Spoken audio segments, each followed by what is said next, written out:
ኢትዮጵያና ግብጽ ከ49 ዓመት በኋላ ዛሬ ይገናኛሉ። ዘገባው የመላኩ ወልደ ሰንበት ነው፣ እንደሚከተለው ይቀርባል። ኢትዮጵያና ግብጽ ለሁለተኛ ጊዜ የዓለም እግር ኳስ ዋንጫ የምድብ ማጣሪያ ጨዋታቸውን ባልተለመደ ሁኔታ ከሀገራቱ ሜዳ ውጪ ዛሬ ሌሊት 6 ሰዓት ላይ በሞሮኮ ካዛብላንካ ያደርጋሉ። በታሪክ መዝገብ ላይ ለሁለተኛ ጊዜ የሚያደርጉት ጨዋታ ሆኖ ይሰፍራል። የኢትዮጵያ ሜዳ በጥራት ችግር በመታገዱ ይህ ሊሆንም ችሏል። ሁለቱ ሀገራት ከ2 ዓመት በፊት ያደረጉትን የአፍሪካ ዋንጫ ምድብ ማጣሪያ ጨዋታ ኢትዮጵያ 2-0 ማሳካትም ችላለች። በዓለም ዋንጫው ማጣሪያ ሲህንን ትደግም የሆነው የሚለው በጉጉት ይጠበቃል። ኢትዮጵያና ግብጽ ከ1950 ዓ ም ጀምሮ በተለያዩ ውድድሮች ለ18 ጊዜ ያህል ተገናኝተው ግብጽ የበላይነት አላት። ሁለቱ ሀገራት በዓለም ዋንጫ ማጣሪያ የተገናኙት ግን አንድ ጊዜ ብቻ ነው። በዚህም ብቸኛ ግንኙነታቸው ታዲያ ግብጽ በደርሶ መልስ 5-1 ማሸነፍ ችላለች። በ1968 ዓ ም የተደረገውን ይህን ጨዋታ ግብጽ በካይሮ 3-0፣ በአዲስ አበባ 2-1 በሆነ ውጤት አሸንፋለች። በጨዋታውም ሁሉንም ጎሎች ለግብጽ ያስቆጠረው መሐመድ ኢብራሂም የተባለው አጥቂ ሲሆን ብቸኛውን ጎል ለኢትዮጵያ ቡድን ያስቆጠረው ደግሞ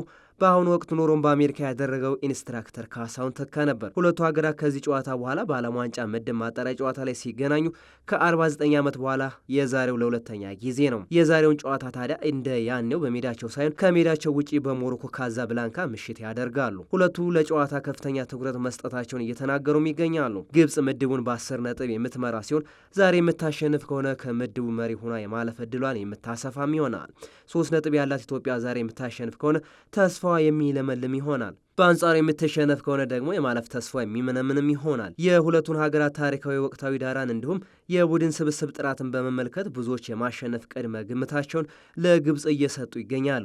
ነገር ግን ደግሞ ኢትዮጵያ ከ2 ዓመት በፊት ሳትጠበቅ ግብጽን ጉድ እንዳደረገቻት በማስታወስ ግብጽ ከባድ ፈተና ይጠብቃታል ያሉም አልታጡም። ለዛሬው ጨዋታ ግብጽ ታዋቂው አጥቂዋን መሐመድ ሳልሃን ጨምሮ አሉኝ የምትላቸውን ጥሪ ማቅረቧና ቡድኑን መቀላቀላቸው ሲታወቅ ኢትዮጵያ ቡድን አሰልጣኝ ተጫዋቾች ማንም ይምጣ እኛ ስለ ጨዋታው እንጂ ግለሰብ አንጨነቅም ብለዋል። የሁለቱ ሀገራት ጨዋታ ሌሊት 6 ሰዓት ላይ የሚጀምርም ይሆናል።